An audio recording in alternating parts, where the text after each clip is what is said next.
agradecer al área de bioética de la provincia de Córdoba, a Fernanda y a Andrés por haberme invitado a compartir nuestra experiencia y poder reflexionar en conjunto más o menos lo que hemos estado también viviendo y trabajando con respecto a la situación de pandemia.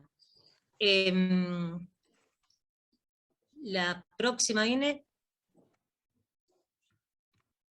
Una primera situación, ¿no? Un primer concepto que se nos vino en mente cuando, bueno, los ejes temáticos con los que voy a pretender compartir con ustedes es una breve reflexión sobre el contexto de pandemia en COVID, una conceptualización del trabajo social sociosanitario, la experiencia profesional en las instituciones sanitarias, y después cerrar con lo que uno pretende hablar sobre bioética aplicada.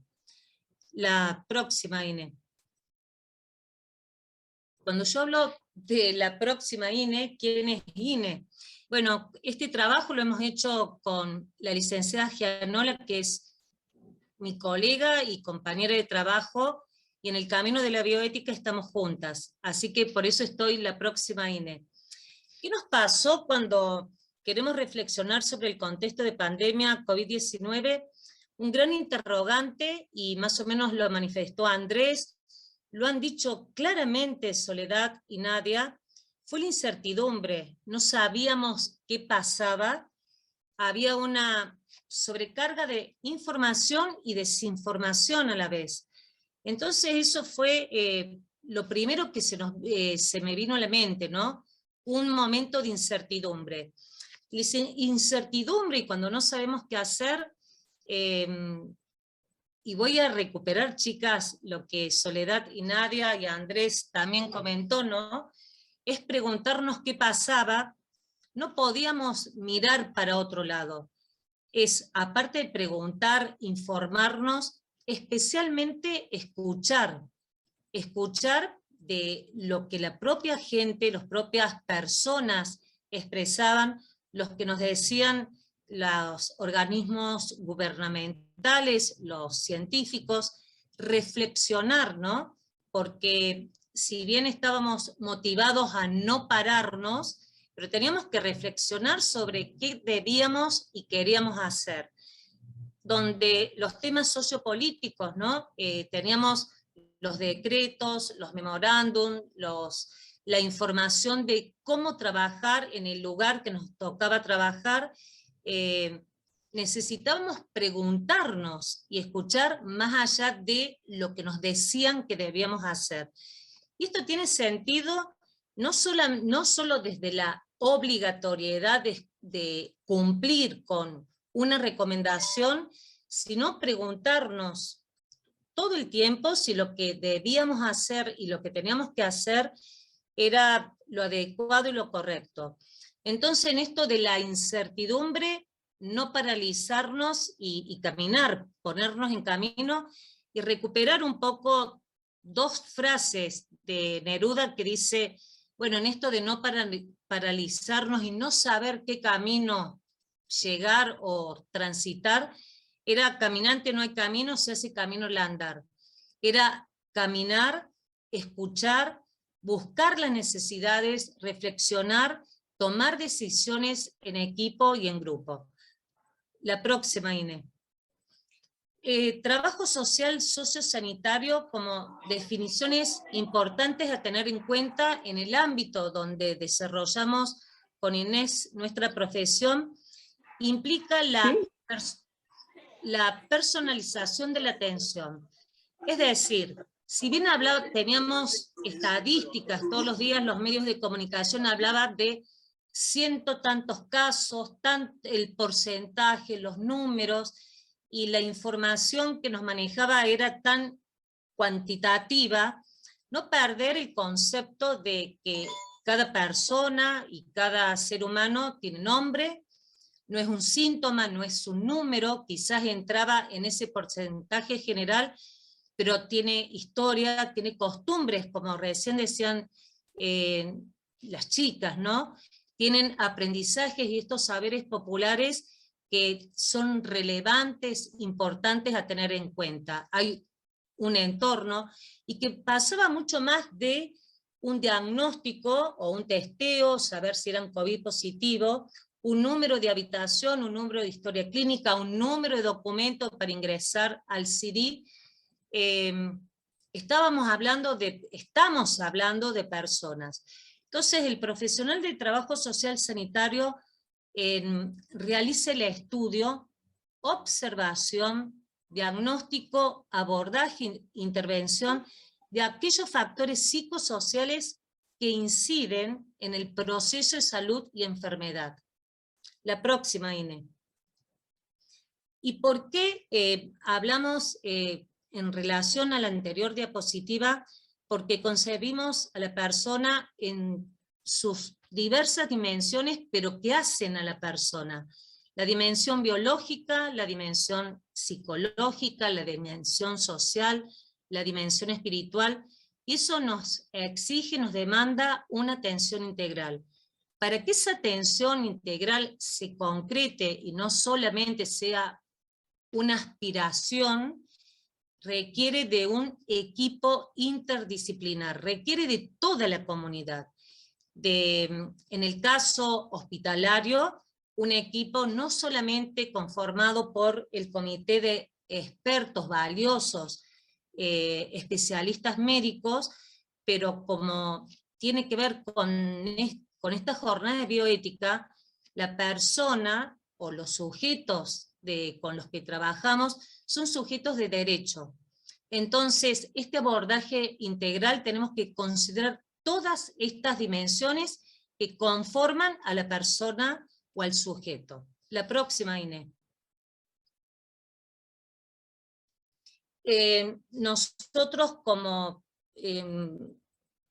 personal esencial, si bien en un principio se estableció que tenían que ser médicos, el equipo de enfermería y de las distintas especialidades médicas, el área de trabajo social en el hospital trabajó de manera presencial. Eso es algo que sí quiero destacar, porque considerábamos que no era suficiente, si bien era una alternativa, el home office, que fue una manera, una estrategia de intervención y de acción, el área de trabajo social trabajó de manera presencial en las instituciones de salud.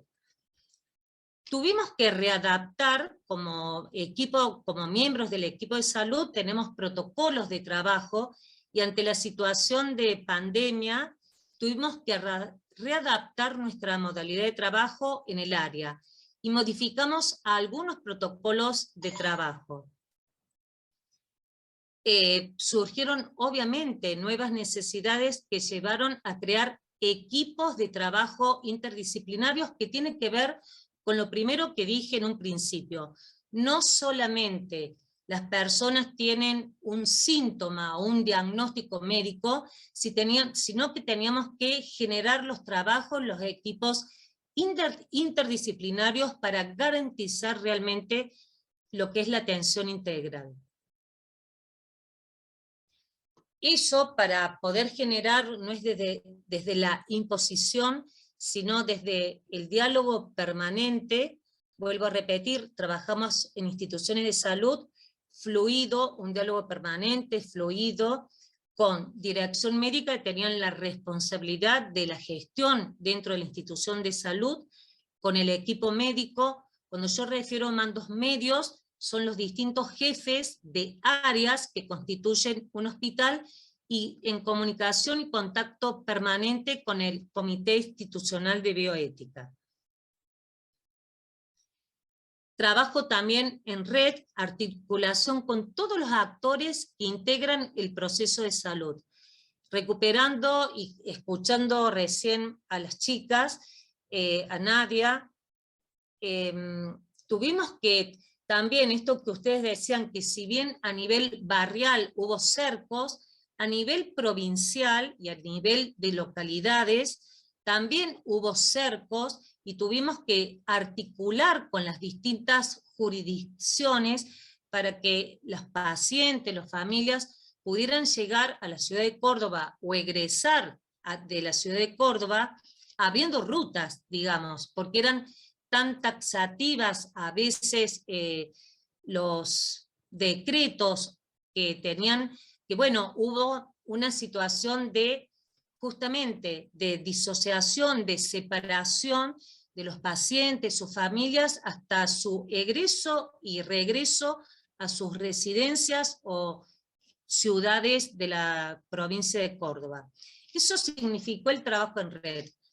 Y cuando quiero referirme a la bioética aplicada, es, si bien concebimos la bioética como una disciplina, pero no solo en el campo académico, sino consolidado institucionalmente. Es decir, tanto en la esfera académica como en la institución, en el caso nuestro, ámbito hospitalario, incorporando los temas sociales y sanitarios. Lo social es salud, la salud es social. Digamos, son dos conceptos que ya no se pueden dejar de lado, que hemos aprendido con esta pandemia y que no lo podemos sacar ni de nuestra concepción, ni de nuestra acción, ni de nuestra reflexión. En el mundo real de los problemas morales, que a veces la bioética pretende reflexionar, el cómo no puede estar desprovisto de un porqué. Si tomábamos decisiones, realizábamos actividades, tenía un porqué, hacíamos o decidía o se tomaban ciertas decisiones. Y tiene que ver mucho el tema, hoy no vamos a hablar, tenemos la Declaración Universal de los Derechos Humanos, la Ley de los Derechos del Paciente. Entonces, hoy plantearnos justificar los derechos no tiene lógica. Sí, nuestra obligación es proteger los derechos. Cuando recién nuestras compañeras hablaban de la desinformación, que tenemos que testear, pero no le explicábamos, no se explicaba por qué el testeo, por qué la vacuna, por qué el aislamiento. Entonces, eso tiene que ver con un derecho básico dentro de los derechos de los pacientes, que es el derecho de la información. Entonces, bueno, fíjense ustedes que no sé si es coincidencia o bueno, una mesa hermosa la que convocó Andrea, Andrés y María Fernanda. Qué importante es no dejar de lado, ¿no? Que la pandemia no se generara situación de desigualdad, y especialmente lo que es el acceso a la salud. El acceso a la salud, todos los ciudadanos ante la ley somos sujetos iguales de derechos. Y esto es garantizar este derecho que ya está concebido y amparado legalmente, es protegerlo con las acciones y decisiones que vamos llevando a cabo, desarrollando. La bioética aplicada se dedica al estudio de las cuestiones particulares. En el caso del hospital, necesitábamos conocer las situaciones particulares para poder después comprender y abarcar el colectivo que hacía referencia a esta persona que conocíamos singularmente. Y tiene que ver la aplicación con la intervención. Y cuando hablamos de intervención y aplicación, son dos conceptos claves que no podemos, que son el sustento para hablar de bioética aplicada y bioética de la intervención. La igualdad es la consecuencia deseada de la equidad, siendo esta solamente el punto de partida para aquella. Es por medio del reconocimiento de las diferencias y necesidades diversas de los sujetos sociales que ella puede ser alcanzada. La igualdad es el punto de llegada de la justicia social, referencial de los derechos humanos, donde el objetivo futuro es el reconocimiento de la ciudadanía. La equidad, o sea, el reconocimiento de las necesidades diferentes, de sujetos también diferentes, para alcanzar objetivos iguales, es uno de los caminos de la ética aplicada frente a la realización de los derechos humanos universales, entre ellos el derecho a una vida con dignidad, representado en este análisis por la posibilidad, no solamente la posibilidad, la necesidad del acceso a la salud y demás bienes indispensables a la supervivencia humana. Vuelvo a insistir, lo social es salud, la salud es social. La próxima, Inés.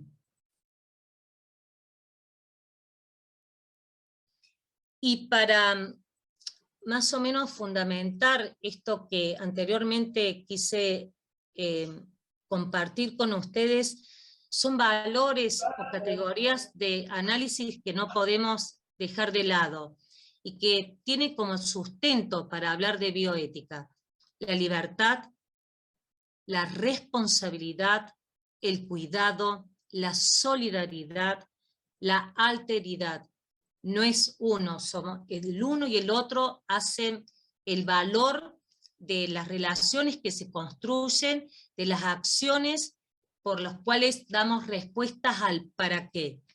La tolerancia, porque ante situaciones, la tolerancia y la prudencia y la prevención, ante situaciones que las familias, los pacientes que se internaban en la institución, desconocían tanto como nosotros, y en el apuro de internar, externar, recuperar camas, los pacientes, las familias tenían su tiempo, y la tolerancia tiene que ver con el respeto, y eso tiene que ver con la dignidad humana que es inherente a todos. Entonces la tolerancia, no podía haber ninguna situación de apuro que justificara no respetar los tiempos de las personas a sus necesidades y a sus preguntas o inquietudes. Y la protección, por sobre todas las cosas, de los más frágiles y de los desatendidos o vulnerables. La próxima, Inés.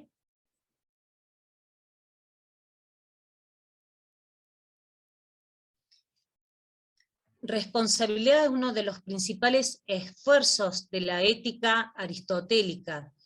Es la evaluación de las acciones y pasiones humanas. Creo que para Aristóteles la voluntariedad es sola la primera condición, es decir, tengo la voluntad de hacer algo. Es una condición indispensable de la responsabilidad, pero no es la única. La segunda, tan necesaria como la primera, es la elección.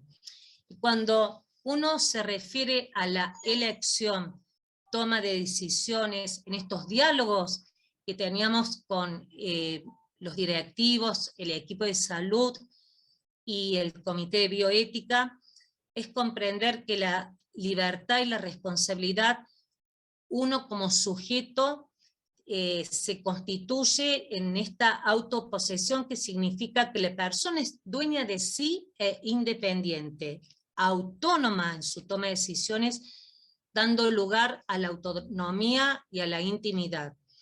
Muchas veces nos pasaba que tanto los pacientes como las familias, ellos elegían, la mismo que lo explicó Andrés en la primera exposición, en una manera de informar o dar el parte médico, era vía telefónica, y los pacientes se debía, y no es que se debía, corresponde, ellos eligieran si querían que su información médico, a quién se la tenían que brindar, y se podía compartir dentro de, como vuelvo a decir, su informe médico. Y esto tiene que ver con el principio o el respeto a la confidencialidad de la información. Entonces, y con la intimidad del paciente, que no solamente era dar el parte médico, sino si él deseaba y la familia generar esos encuentros telefónicos a través de videollamadas, respetar ese momento íntimo del paciente y su familia a través de los medios telefónicos que utilizaba la institución. Eso nos hacía, en el momento de decidir y generar, y como dije en un principio, rever nuestros protocolos de trabajo, elegir cómo trabajar y decidir decidir qué acciones y para qué realizábamos tal acciones. La responsabilidad implica actuar de tal modo que los efectos de tu acción sean compatibles con la permanencia de una vida humana auténtica. Frase textual de Hans Jonas: el principio de responsabilidad, la necesidad de asumir consecuencias, es decir, ser responsable. ¿Qué sucede a eso si no me ocupo de ello? La propuesta de este autor de una ética llamada superar el antropocentrismo, o sea, solamente el hombre en el medio, único, en el centro, queda reflejada en la frase: no pongas en peligro la continuidad indefinida de la humanidad en la Tierra. Y por último, compartir esta frase de Martin Luther King: siempre es el momento correcto para hacer lo correcto. Bueno, muchas gracias.